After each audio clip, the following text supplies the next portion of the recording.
All right, welcome back to Reviews by Hunter. That's me. I'm Hunter. So, 28 years later. This one is directed by Danny Boyle, written by Alex Garland, and wow. I have a lot of mixed feelings about this one. A lot of mixed feelings. If you saw my YouTube short, you saw me visibly frustrated with this movie.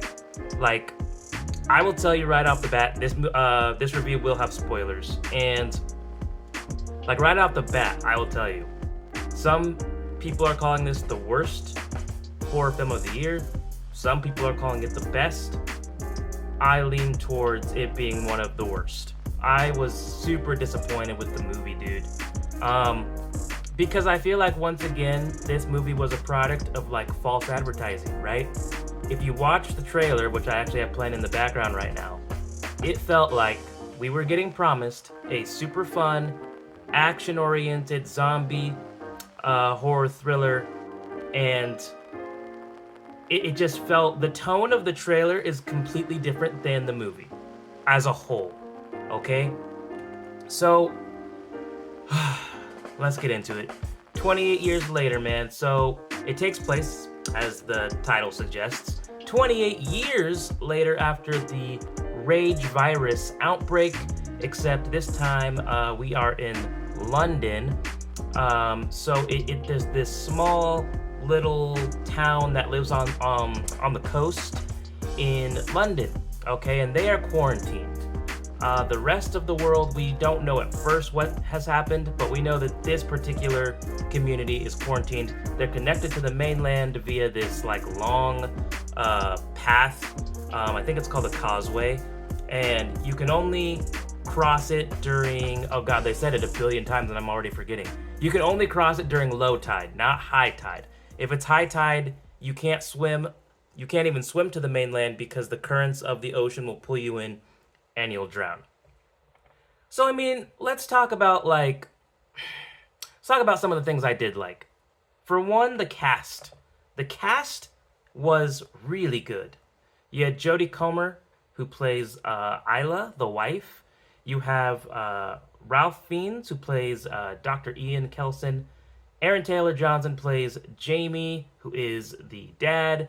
And then you have a kid, Alfie Williams plays the son of Jamie. His name is Spike. I thought the main cast did a really, really good job. I thought everybody was on top of their game. I didn't have a problem with the acting in the film whatsoever. All right, they did phenomenal. Aaron Taylor Johnson, I thought, was particularly good until he disappears from the movie until the very end. Okay, so Spike and his dad, Jamie, are getting ready to go to the mainland for the first time, all right? It also shows us that Spike's mother is sick with this illness that we don't know. I kind of thought they were teasing that maybe she was showing signs of being infected because she was showing some signs of like just kind of having violent outbursts, but she also just gets confused and doesn't really know where she is. So Jamie and Spike, who is I believe 12 years old in the film, set off to the mainland to get Spike's first kill. So this first like 30-40 minutes of the movie was awesome. This first part of the movie was the film that I felt like we got promised, right?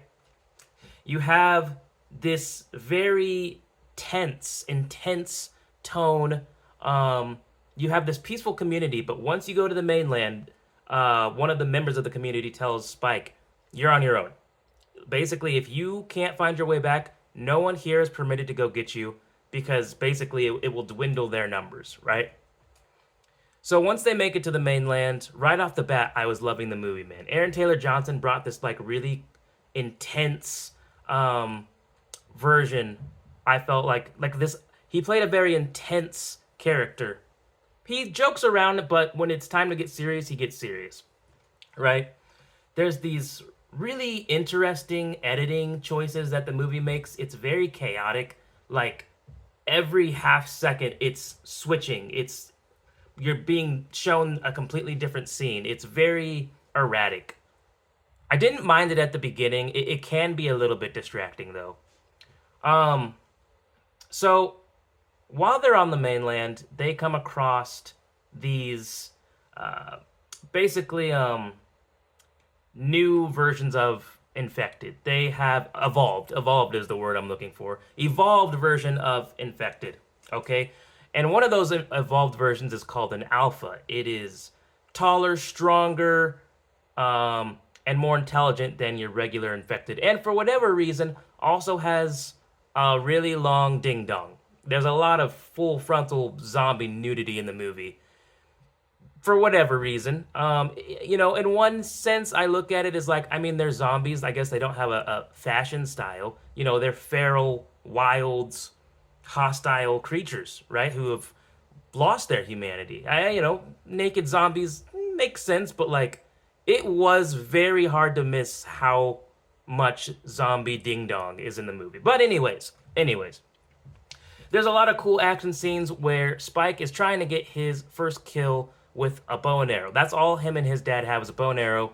And every time a zombie would get pierced like through the heart or through the head, the movie did this like almost video game like thing where it gets shot through the head. The movie would like sort of do a little bit of like a freeze frame. The camera would do a 360, and there'd always be like, again, almost like a video game like blood splatter, and then it would show the zombie falling down onto the ground. And it does this for pretty much every infected kill within the first 30-40 minutes. I thought it was kind of cool at first. I've heard some people weren't a fan of it, but I don't know. I thought that I really enjoyed the action and the thriller part of the movie here. I love how like Aaron Taylor Johnson's character Jamie is sort of the veteran. He's experienced. He knows how to survive. And Spike is his son, who he's kind of trying to. It's almost like his rite of passage. Like this is for him to become a man, right? We get this really awesome scene where Spike and Jamie end up getting attacked by a horde of zombies, and Spike he's frightened. He's missing all his shots, so it's up to Jamie to land all his shots until he runs out of arrows. They hide away in this house for a little bit, and then eventually they're like, okay, we got to get out of here because the house collapses, which made enough noise, it's going to signal the zombies, right? So the pathway that I said, it wasn't quite low tide, but it was low enough that Jamie's like, let's make a run for it. This was probably my favorite scene of the movie. So, oh my God, the visuals in the movie, beautiful visuals. And this was one of them. It takes place at night. Jamie and Spike are running across this pathway, right, to try and get back home. They're about halfway through and they basically start celebrating already. Well, again, like I said, the alpha is an evolved infected. And the alpha starts to retrace their steps and is sprinting after them. And this was awesome. The infected looks so cool, and it honestly kind of reminded me a little bit of an Attack on Titan, the way that they would run and just how feral and wild they were. And they felt dangerous. They felt like you shouldn't mess with them. The mainland feels like an atmosphere you don't want to be in. I loved it. I loved this part of the movie, okay? I want to reiterate that. And there's this scene where the alpha is chasing them. And again, Aaron Taylor Johnson and Alfie Williams that play Spike were just nailing it. Him telling Spike, like, get up, we gotta go, run. And Spike is falling down over and over, like, no, I can't. He's like, yes, you can. Get up, we need to leave. And, like, there's this tense moment. I could even hear people in my theater reacting to this of like, oh my God, is this alpha gonna catch up to them or is he not? Like, he's slowly closing the gap. And then they finally get close enough to where they live, and they have people that are on watch, and so they get all their weapons, and they shoot this alpha like 3 or 4 times, once with like a flaming arrow. But, oh my God, that part, sick. I freaking loved it. I felt scared. I felt like I was on the edge of my seat. Okay. Then, even after that, we have a scene where... I forget to mention, Spike does get his first kill while on the mainland. There's a different kind of infected. I forget the name of it. It's this really fat, gross looking type of infected that crawls around. I don't even know how to describe it other than like a big blob of a zombie. And it's one of the slow ones, okay? So there's slow infected, fast infected, and then alpha. Spike kills a slow one. So they have this big party to celebrate Spike. Jamie is just telling everybody, like he gets on top of a table and is like, you know, retelling the night that they just had and kind of making it seem like this, like telling tales around the fire. He makes it very grand and very like, and then Spike just kept shooting the zombies and da-da-da-da-da, and that's not necessarily what happened, but I even loved that part. So then what happens is Spike sees that his dad, throughout all this partying, cheats on his sick mother with some random town floozy. This was an awkward scene because Spike So Jamie, he goes down on this woman and Spike sees this happen. And it just lingers for like way too long and it's really awkward because Spike's 12 years old. Well, once he figures out that the dad is maybe not dad of the year, he basically tells the dad to screw off. We don't need you. Get out of here, dad. While checking on his mother the next day, right? And then Aaron Taylor Johnson, Jamie, just disappears from the movie. Never to be heard of again until the end, okay? So Spike decides that he's gonna save his mother himself. There's this doctor that lives in the mainland that his dad had not wanted to really talk about, but he talked to another like elder that was telling him, oh yeah, all the doctors in our town are gone, but this doctor lives in the mainland. If anybody could save her, you know, it's her. So Spike decides to sneak away in the middle of the night with his mom. He's gonna go find this doctor to help cure his illness. Now keep in mind, this is where the movie starts to lose me. One, Spike's been to the mainland once, and all of a sudden, he's decided that he's an expert at surviving this extremely dangerous, extremely hostile environment. Like, no, you're not. Here's the tone shifts. So what happens is that all of a sudden, you're not getting a cool action zombie horror film. All of a sudden, you're in this family drama between Spike and his mother, for the most part. And there's just not as much of like having to actually escape infecteds or fight or have like that horror zombie vibe.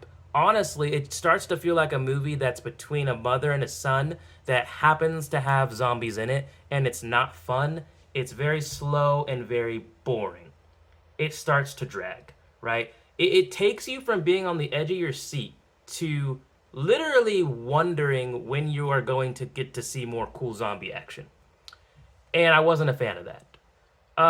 We come across this other character, this French... actually, I don't know if he was a French soldier. He was a soldier that's on the island. He lost his whole group of soldiers to infected, and he's the lone survivor. His name's Eric. He meets up with Spike and his mom. Eric brings another completely tonal shift to the film. All of a sudden, Spike and him are just cracking jokes, and they're joking around, and it becomes like a comedy. Like, I mean, there is a lot of jokes all of a sudden. Again, what did I just describe to you? An extremely dangerous, extremely hostile environment where you would think people wouldn't just be cracking jokes and messing around, but all of a sudden it feels like you're in a comedy, and it feels like I'm now watching a different movie. And just the whole journey to find Dr. Kelson, who has been described as being insane, and that's why Spike's dad didn't want his help, just was so sluggish and didn't feel like a zombie film. I can't reiterate that enough. It doesn't feel like a zombie film after the first 30, 40 minutes, okay? And I get bored. I got bored. Eventually, Spike and Jamie... Spike, his mom, and Eric stumble upon like this old like bus or train. They hear an infected kind of just making, well, zombie sounds. And they decide they're going to go check it out, because that's smart to do. Well, it's this full frontal naked zombie woman who is in the middle of giving birth. And so, so this is so Spike's mom decides that she's going to help the zombie give birth. And for a small second, the infected woman shows a little bit of signs that she is cohesive and a little bit of signs that she has a bit of humanity left, because she lets Spike's mom kind of hold hands with her and deliver this potential zombie baby. Eric is all against it. He tells them, like, put the baby down, put the baby down. So after she gives birth, the infected woman, she kind of like passes out, and then she attacks them. So of course Eric shoots them. Eric wants to kill the baby, but they don't. Spike is saying that the baby wasn't showing any signs of being infected. This leads to the Alpha finding them, grabs Eric, and rips his head off. This was also jarring because Eric was with them long enough that I felt like he was going to be like a big part of the story. Like, we spend a good portion of the movie with Eric now traveling with Spike and the mom, and he just gets his head ripped off, and his, like, the Alpha likes to like rip the heads off of things and pull its spine out at the same time, and that's what it does to Eric. So, oh my god. So, this movie, man. At this point, I'm just not having fun. Like, so essentially they run away from this Alpha. They find Dr. Kelson. Dr. Kelson has this giant monument of skulls. He burns alive, like infected and human beings alike. And then he takes their skulls that he cleans and he builds like a tower of their skull. And he is a guy that is like he thinks that infected and human beings are one and the same, and he has like he just simply has a respect for the dead, whether they're infected or whether they are alive. And again, all of a sudden we start getting into like the philosophy of life and death and remembering the dead. And again, I forgot I was watching a zombie movie when we get to the Dr. Kelson part. Hasn't been very many instances where they've needed to actually survive from infected. It's just a completely different movie. And there's also this weird part where, so Dr. Kelson has this thing that he shoots, and it's a sedative, so when it hits the zombie, it instantly knocks the zombie out. Zombie can't move, zombie can't attack. This happens once in the movie with one of the Alphas, and they decide to leave it alive. Why? I don't know. But it was a perfect opportunity to take out one of the Alphas, one of the more dangerous things on the mainland, and they don't. Another thing I didn't understand about the movie. But like, to wrap the movie up, so basically, Spike, after all of this... Oh, I almost skipped an important part. So it turns out that Spike's mom, Isla, once she sees Dr. Kelson, he believes she has cancer. And I guess it turns out that the mom knew that she either knew she had cancer or she knew she was dying. One of the two, but she just didn't want to tell Spike. Except in this moment, without any dialogue between her and Dr. Kelson, she decides, now is my time to die. Right? Keep in mind, like, yeah, she is kind of slowly losing her mind, but it felt very odd. She just decides, yep, kill me.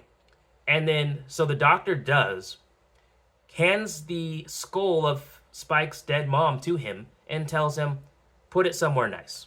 Spike just accepts it, and he does. He puts it at the very top of the skull tower, and then, basically, to wrap it up, him and Dr. Kelson escape one last attack from the Alpha.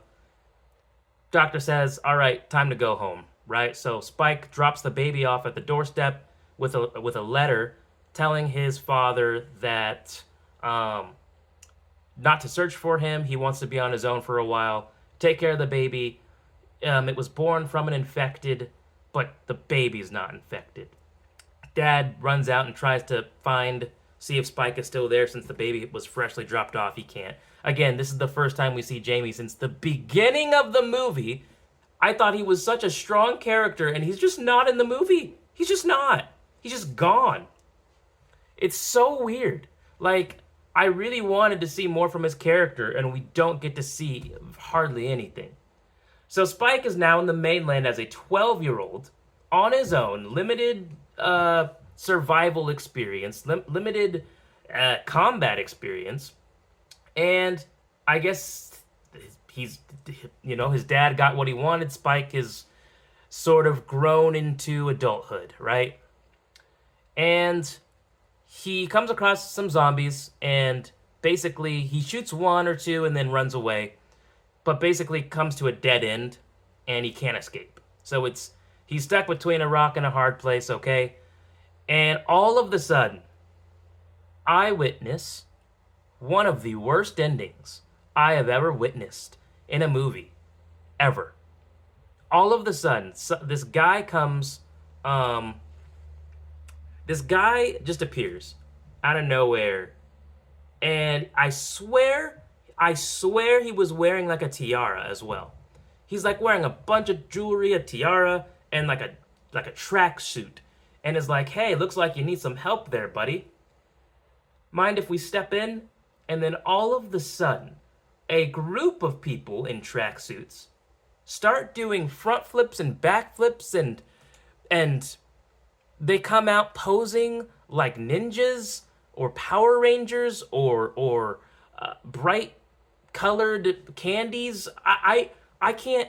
It was, and they just start killing the zombies in like the craziest. It felt like a parody. I genuinely almost went like that in the theater. Like I almost threw my hands up in disbelief because I couldn't believe what I was seeing. It is a complete tonal shift from what we saw even 20 minutes before that. It's like we got 3 different movies in one movie, and it didn't work for me. And so the leader of this group asks, it turns out to be Jimmy. Jimmy was, we see him in the flashback at the beginning of the film when all the people are going crazy and his dad hides him away. I really liked that opening scene.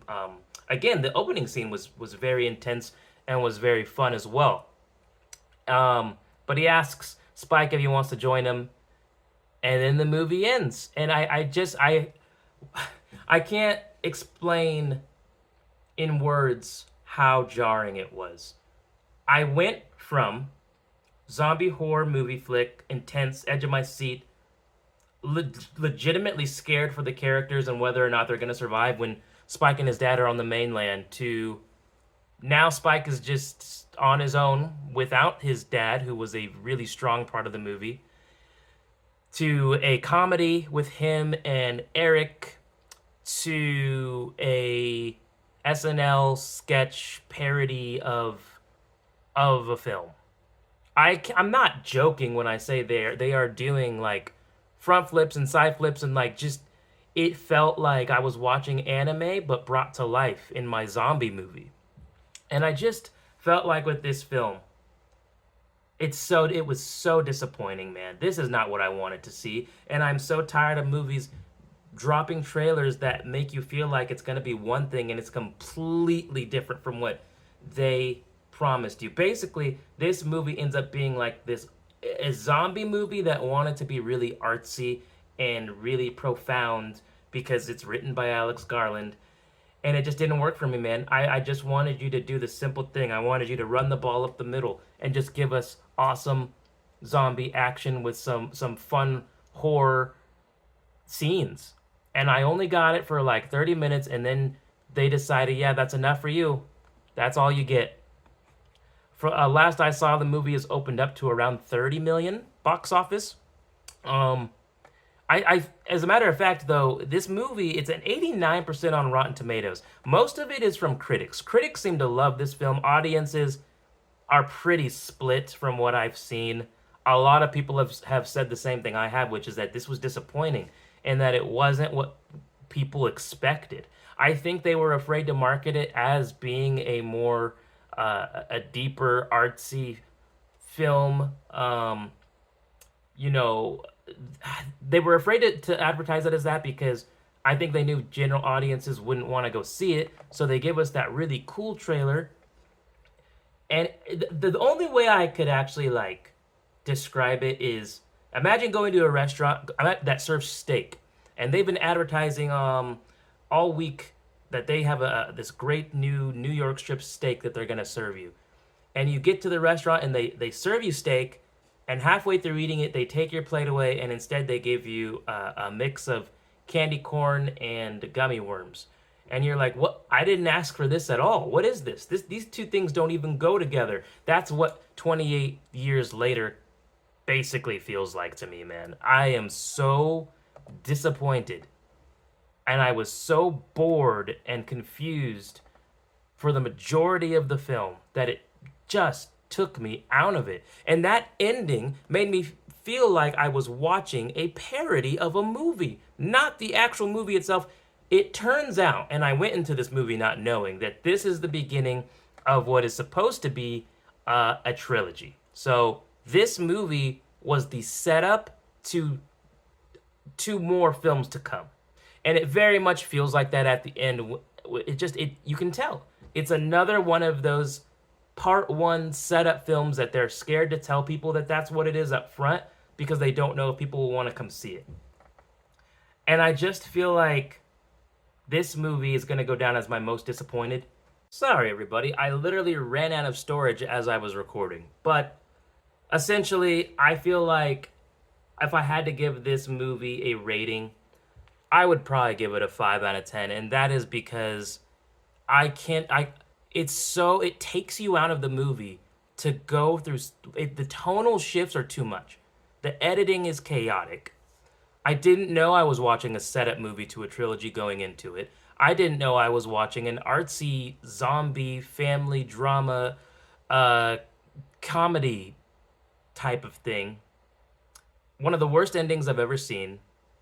I compared to 28 Days Later, man. I love 28 Days Later. This is a disappointing movie that was a part of a big hype, and it doesn't live up to the hype. I've seen comments of people saying that they walked out. I don't blame them. I do not blame them. This movie is it just frustrates me. It frustrates me to even talk about it. Didn't like it. I didn't like it. And it doesn't make me excited for a trilogy. Give me a good film first that makes me excited to watch the rest that you're going to be doing for your trilogy. Instead, you give me this fever dream of a film. And so I would say, man, go see this movie if you I have a hard time recommending it to people. I really didn't like it. I feel like maybe you could potentially save your money just waiting for this to be on streaming. If you've seen this movie, what did you think of it? Some people think this was the best horror film of the year, and if you do, that's awesome. I wish I felt the same way, but yikes. That is all I have for you guys today. Like, subscribe, comment. I'll see you next time.